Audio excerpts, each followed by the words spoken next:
Sagarika and I met in Bombay at Airtel. I have come down from Dubai on a visit, and one of my friends used to work in Airtel, so I want to meet him. He said, "Why don't you meet my CEO?" तो मैं कहा बिल्ला थोड़ी देर में एक beautiful सी lady आई कमरे में वो आके बैठ गई और हम इधर उधर की बातें करने लगे. और about half an hour we were talking about everything under the sun. And then suddenly out of the blue, Sagarika asked me, "So what is your notice period?" Wherever you are in Dubai, what is the notice period? That is how the ball kept rolling, and I think 2 months down the line I joined Airtel Bank. Sagarika used to be at that time the HR head for Bombay, then she became the HR head for the region, then she moved to a corporate role in Airtel, and then from there she just moved on. From there I'm moving on only.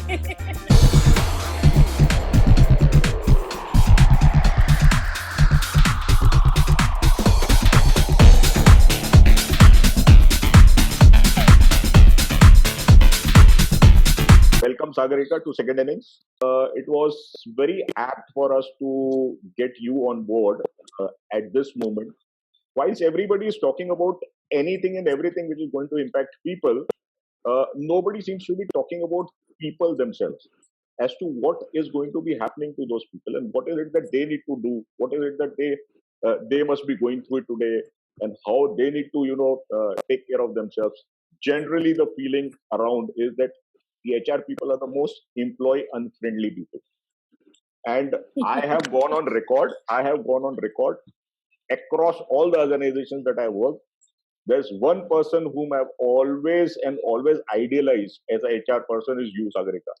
And I tell everybody, if there has to be a HR person, it has to be somebody like Sagarika.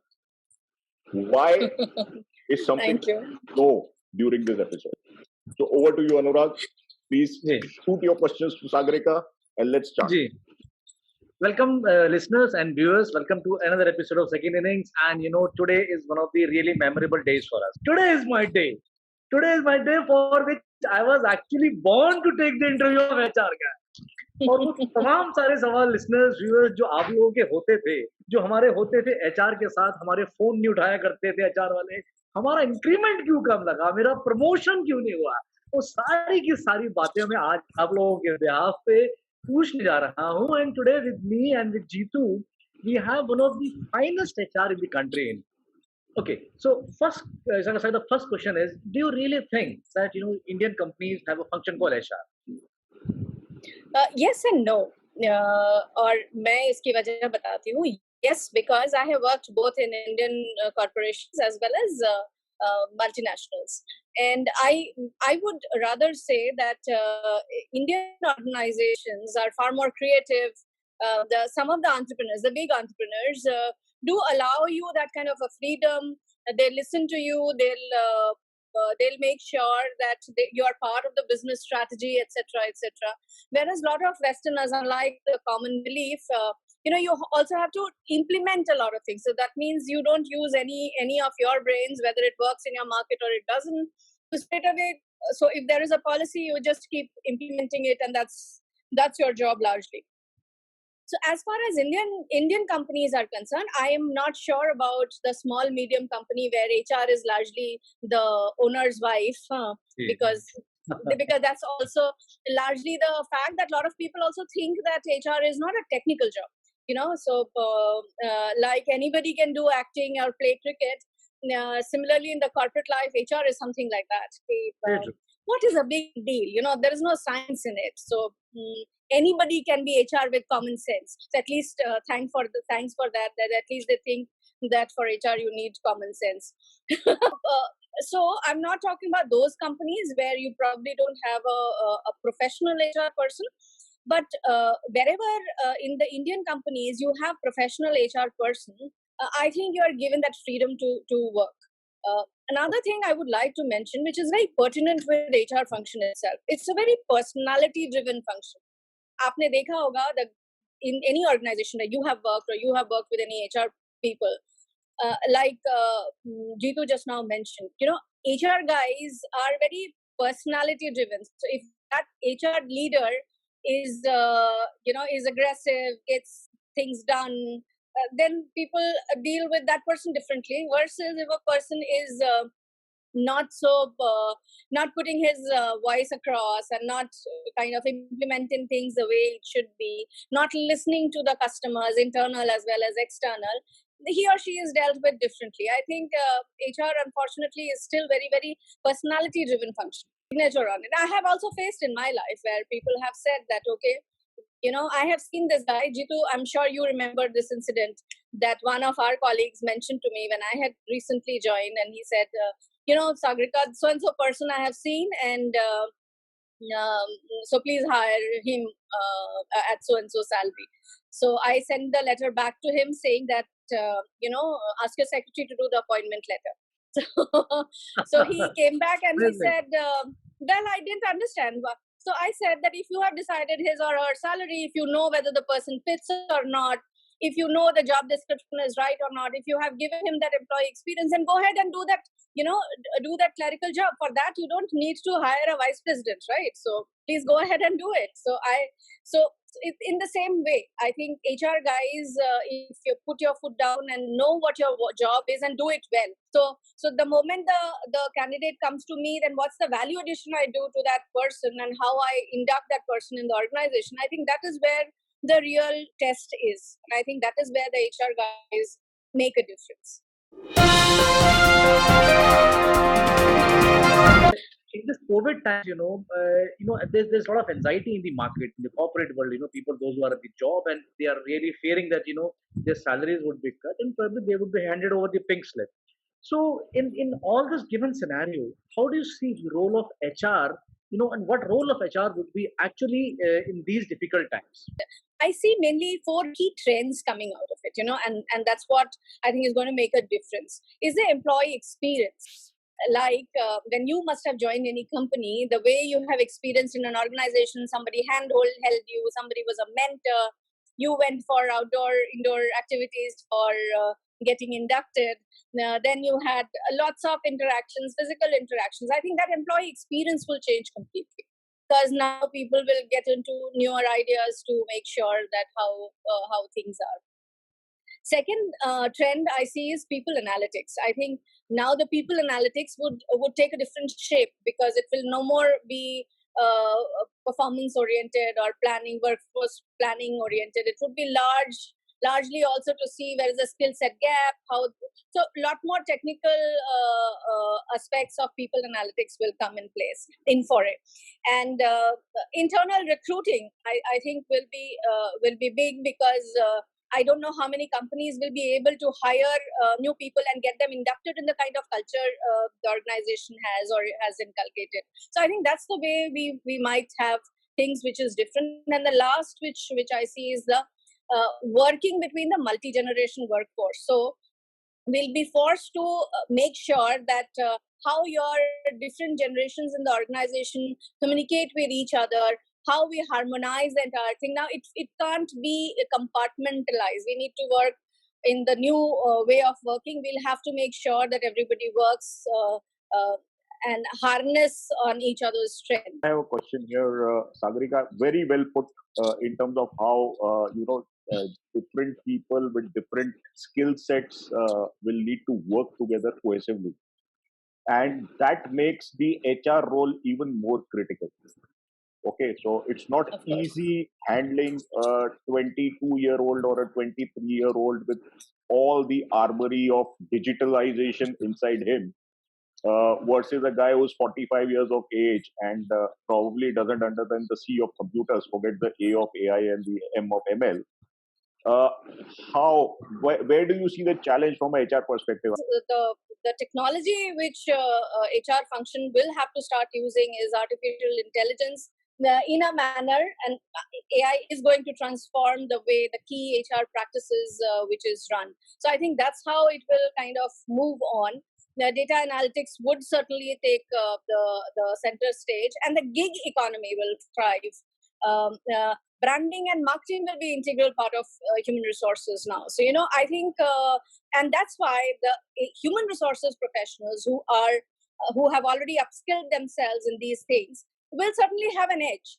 And people who have kind of still thinking that what we are wanting to do will have to keep thinking, Sarika, you're mentioning about gig economy.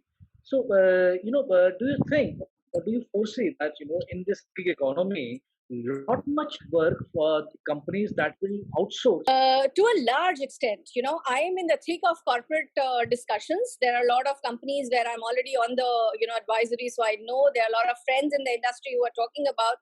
So thanks to this lockdown, a lot of people have also realized that we really do not need that kind of real estate what we are paying for. So there will be a huge business savings when you give up those large real estate what you have, and you can afford to put the entire workforce work from home kind of thing, and you can also make sure that you buy the skill set. So not necessarily have an organization where you have fixed cost of PF, gratuity, etc. You can pay for what they're doing, and I think there is a generation which has also come who would like to work like that. They would probably not like to go to office every day, and so they would also want to sell the skill. And why am I talking about the millennials? Even people like us, we will also like to go into niche. Why would you want to go and work with one organization when you can actually give your expertise to 50?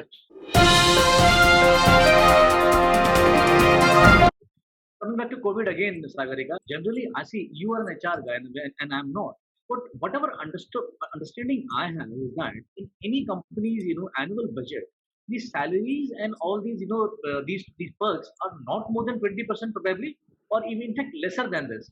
Then whenever there is such kind of pressure comes on the entire ecosystem, companies resort to first thing, that is the layoff. Why they do that when for all the years they had been earning profits, they had been giving revenues, their dividends to shareholders and all.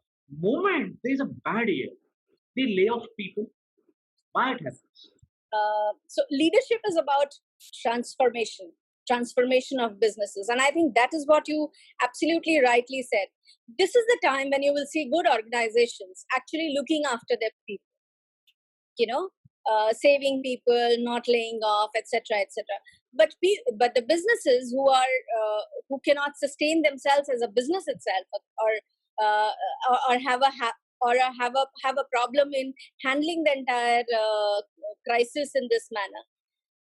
Marketing budget can be stopped today. So say if you have agreed for let's assume a 10 lakh rupees a marketing budget and 10 lakh rupees an HR cost, you can straight away close the marketing budget. You can say marketing is closed, and the 10 lakhs it's just the tap closure. But as far as manpower is concerned, it doesn't happen like that. Even if you want to close the tap, it doesn't close like that, because there's so much more implication to running the entire business. So what happens that this particular tap is something which people think that if we can manage, like I have seen in my own HR career, that when you talk about cost rationalization, HR cost rationalization, you actually see that the bottom of the pyramid actually doesn't make much of a difference. It's only the top of the pyramid who really make a difference. So a lot of organizations also really do that, and any sane person should advise the same lines, that you look at your pyramid, where the cost is coming from, and do the cost cutting or cost restructuring in a systematic manner, in a scientific manner, where there will be really a difference.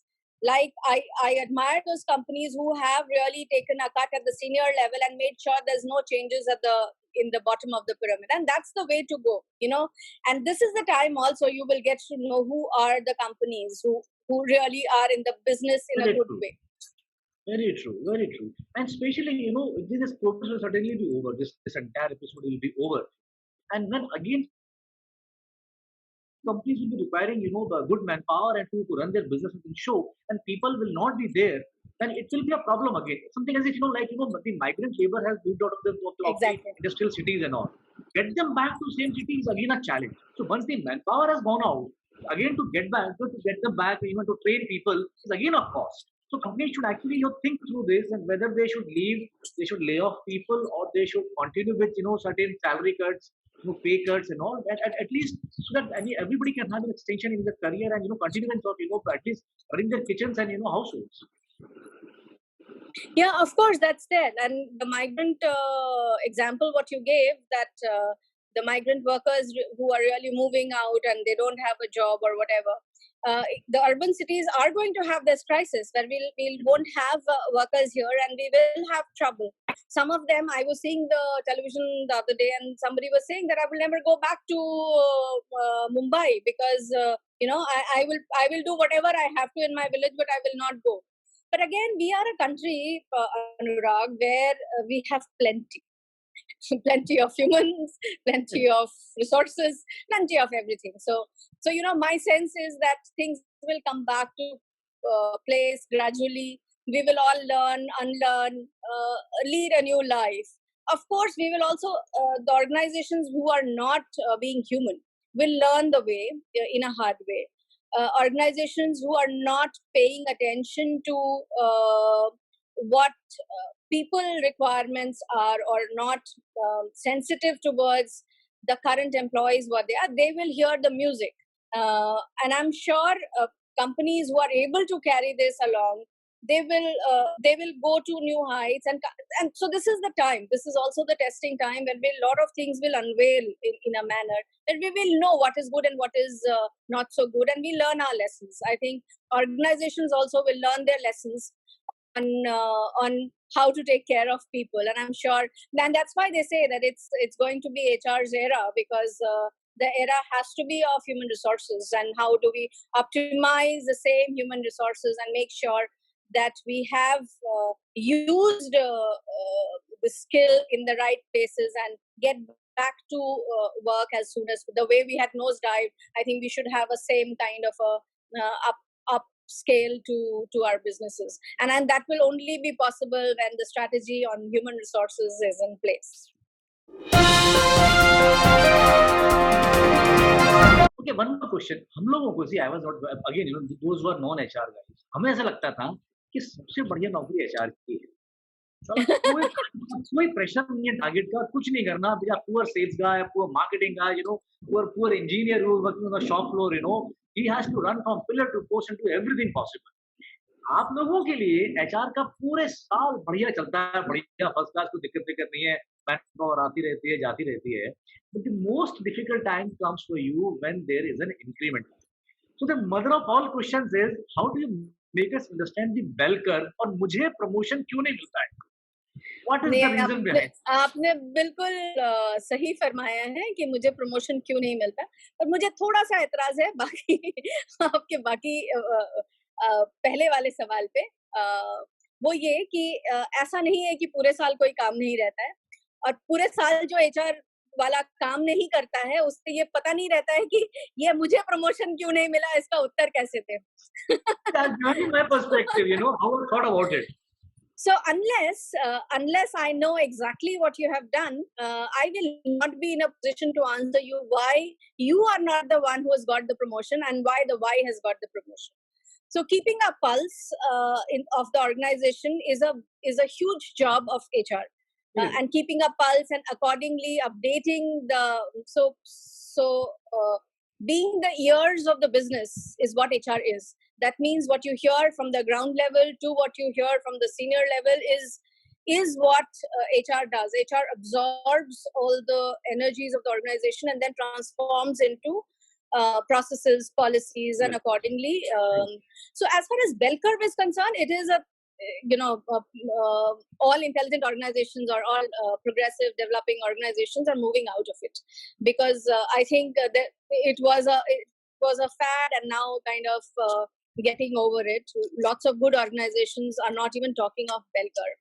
But while I talk of bell curve to you, I think there is also a very important thing which I have heard from the sales guys only, कि गधे और घोड़े में कोई फर्क ही नहीं करते.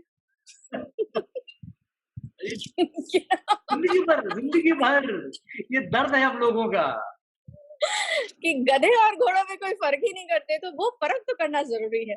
तो बेल कर्व का जो अच्छा चीज है वो ये है कि आपको so now what is coming up is that high potential. So you need to recognize for an organization who are your high potentials, and there are potential high potentials. So there are one who are high potentials for today. There are potential high potentials who are good for your tomorrow's business.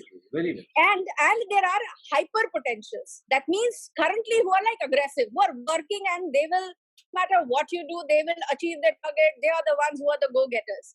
So organization pockets have to recognize those and incentivize accordingly. So the creative incentivization is the key, and I think that is what organizations are moving on to. Our organization has to look at 360-degree view on how it's going to help this year's revenue. What is it, how does it look like developing the market so that your rest of the funnel is taken care of, and who are the guys who are going to stay with you in the organization in the long run, and are the hyper powers who are going to make a difference. Very important. Two questions, Sagarika, very fast. One is personal, other is more of a cosmic kind of thing. What was your जादू की झप्पी? पहला question. And second, HR वाले phone क्यों नहीं उठाते हैं? जादू की झप्पी was very famous actually, and what was that? So I would like to jump in there. Raju Irani needs to be here because she is the originator of Jadoo Ki Jappi. Okay. Oh my God. Oh my God. Everybody had heard about it. It existed. So the corporate Jadoo Ki Jappi is a concept of Sagarika, and I think it will belong to her. And this is something that you wanted to ask her. And this is very personal. What motivated you to interact the way you interacted with employees? What is it that you did in that Jadoo Ki Jappi that people from my team would come and cry on your shoulder instead of using my shoulder? Amazing. Jitu, and that's what has been always. I go to in my last organization also, I was in the retail, and I would go unannounced in any of the stores, and people would not recognize me because they have never seen director HR on the floors ever. So as far as Jadoo Ki Jappi is concerned, I think it was I am basically a person who is emotional, and I know that how a warm hug makes such a lot of difference. And I think that's the feminine side of me, that as a mother or whoever, I think that warm hug always gives you gives you that sense of comfort. मुझे भी अगर किसी ने hug किया है कभी जब मैं रो रही हूँ तो मुझे बहुत अच्छा लगता है, और I always thought that probably that is what works. But beyond that Jadoo Ki Jappi, I think of course the warm hug was just an expression, a physical expression, but I think more than that everybody saw through the genuinity. I think Jitu, till now if I get to know something or agar mere औकात में है, I think I will go out of my way to do things for anybody as far as I as a human being is concerned. And that particular time I'm not wearing an HR director or an HR boss's hat.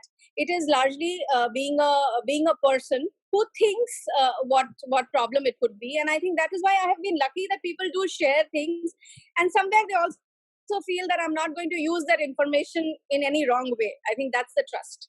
That when you say something to me that even if it's against the boss or whatever, they very well know that despite being in HR, she will probably not use this information in any other way. So I think that was the bond, I think, with everybody, and that's the bond I share with everybody till date, from my first job till my last. But उसकी वजह से दुश्मन भी बहुत बने. By the way, आपको मैं बता दूं अनुराग, एक टाइम था जब किसी साहबजादे ने आके मुझसे कहा था कि सागरिका आप बहुत अच्छी हैं. मैंने बोला थैंक यू. आपकी मुस्कुराहट बहुत अच्छी है. मैंने बोला थैंक यू सो मच. मुझे समझ में नहीं आ रहा है कि ये बहुत क्या बोलने वाले हैं. मैं बोला वैसे तुम बहुत अच्छी लड़की हो, तुम्हारे बारे में कोई कुछ गलत नहीं कहता, लेकिन ये तुम्हारी when you give a hug, ये ना थोड़ा don't hug people because it gives a wrong impression about you. तो 2 दिन अनुराग मैं भी अपने कमरे में लेप्रोसी पेशेंट की तरह बैठी थी. मैं आज के बाद किसी को कभी हग नहीं करूंगी, किसी के साथ जाके हाथ नहीं मिलाऊंगी, किसी के साथ हंसूंगी नहीं. I was very clear on that. पर दूसरे दिन के बाद मैंने ये सोचा मैंने एक कहावत पढ़ी थी कि एक बिच्छू की जिसको बचाने के बाद भी वो डंक मारता था, तो फाइनली मरते टाइम पे जब उसने पूछा कि आप मुझे बचा रहे हैं और मैं आपको फिर भी डंक मार रही हूँ, तो उसने बोला तुम अपनी शिद्दत से नहीं गए तो मैं अपनी शिद्दत से क्यों जाऊँ. And I think that is amazing. where I learned my lesson, that no matter what people Amazing. think, why should I leave what is with me? I do it with good intention. Uh, 10 out of 12 feel nice about it. Why should I bother about the 2 who are not? They should Exactly. do their own treatments and not me. And I think that is where I come from. I'm the way I am. I mean, this is the way you get me. So this is the way I am. You like me, don't like me, it's fine. I think that is what it is. But human resources क्यों, बाकी सब लोगों को भी मुझे लगता है कि फोन उठाना जो है ये थोड़ा कई बार होता है, जैसे मेरे साथ भी लोग कि मुझे आपका नंबर सेव नहीं था इसलिए हमने फोन नहीं उठाया. तो फोन एक तरफ से दवा भी है और दुश्मन भी है, क्योंकि कई बार आप खुद कोई काम कर नहीं पाते क्योंकि इतने सारे फोन आते हैं. तो मुझे लगता है कि दोनों तरफ से थोड़ी थोड़ी मुरव्वत होनी चाहिए. Okay, one last question, Sagarika. What message to our listeners and viewers of Second Innings? Because most of the guys, for example, I'm having my second innings, and not many people, after corporates, they have gone into business, into creative and all. So, what message from HR? Stay relevant, stay focused, skill yourself for today's jobs, and I think that's what is more important for people who are looking at and listen to your calling. That's why you have taken the second inning, right? So you've moved out because you were not liking what you were doing. So I think listen to your calling, excel in that whatever you have chosen to, and make sure that you put the right focus and be seen there. One final question. I mentioned in one of my programs that people who are 25 years and above need to start worrying, and they need to start worrying from the fact that the new millennial kids who are coming on the block are people who are completely AI and machine learning driven. Given that kind of a scenario, people who are already now, I would say 25, 35, say onwards, there is a challenge in terms of the language barrier which will come. The way these kids talk and the way we talk, there is a big gap which is there.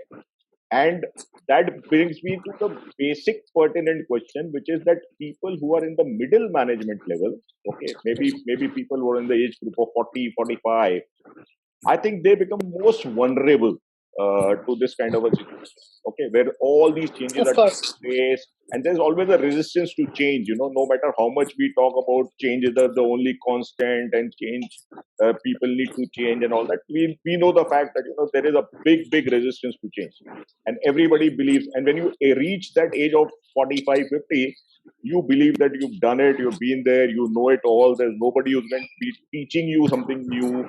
So all those kind of things come into your mind. So where do these people go? Because they still have those good 15, 20 years of work which they can still do and contribute to. So my question was that, what is it that they should be looking at? What is it that they should be doing? Jitu, you said it, which is relevant to probably all of us who's here in the corporate, spend more than 20 years in the corporate. You rightly said that, at this age, you think that I know it all and probably I don't want to learn and whatever it is. I have learned with my own experience is owning your ambition. So writing down what I want to do has always helped me. So I think then probably you also know where you stand in the industry. So when you write what you want to do versus what you are doing, I think, so stay focused on getting upskilled. Like being in HR, if I don't know what data analytics is, what at least the overall of AI looks like, then I won't be able to sustain myself. So I won't be relevant for the business. And don't wait for the company to invest in you. So when the moment I hit 40, I should not wait for the company to invest in you for some other organizations. Jitu, that I have spent my own money, gone to various universities to get myself upgraded and up. I think that is what we should look at, acquiring skills that people pay for. So I think that is what is more important for our generation to understand. That what are those skills? To take a look at what is my interest and what are those skills that organizations are going to pay for. So what are the new businesses coming? You have to be agile. You have to keep a look. You have to make yourself available. I think that is what is very important. That you have to acquire those skills, not any skills. Like say that मैं telecom जानता हूँ तो मैं बस इतना ही करूँगा, and nobody knows it better than you. That you have to acquire the skills what people would pay for today and tomorrow. And lastly, I think keep hustling. And with that, what I mean is that improving your visibility in the industry, network. Go get yourself. We don't do it. Our generations don't do it. Get yourself enrolled in those services where they need lawyers, they need CHROs, they need salespersons, etc., etc. Be realistic. Traditional path is no longer realistic. So it's important that you will have to sit down and think, what is where I'm going to make a difference at? And I think that is where stay socially active in the social media. I think you be active in the social media. Keep networking with the right kind of people. Don't just go and do hello or only talk to people when you need a job. Build that network. I think that is what our generation somewhere falters, that we only talk to people when you need something. So invest in those relationships. And probably also when you're reaching an age where you're, where few years of work and then you probably want to take it easy in life, these are the relationships which are going to stay and keep you alive and kicking.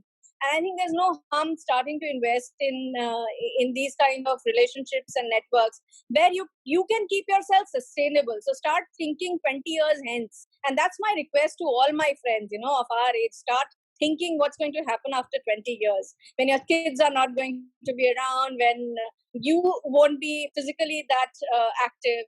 What is that what will still keep you going? Start thinking like that. I'm sure all of us would be jumping back in our in our gears.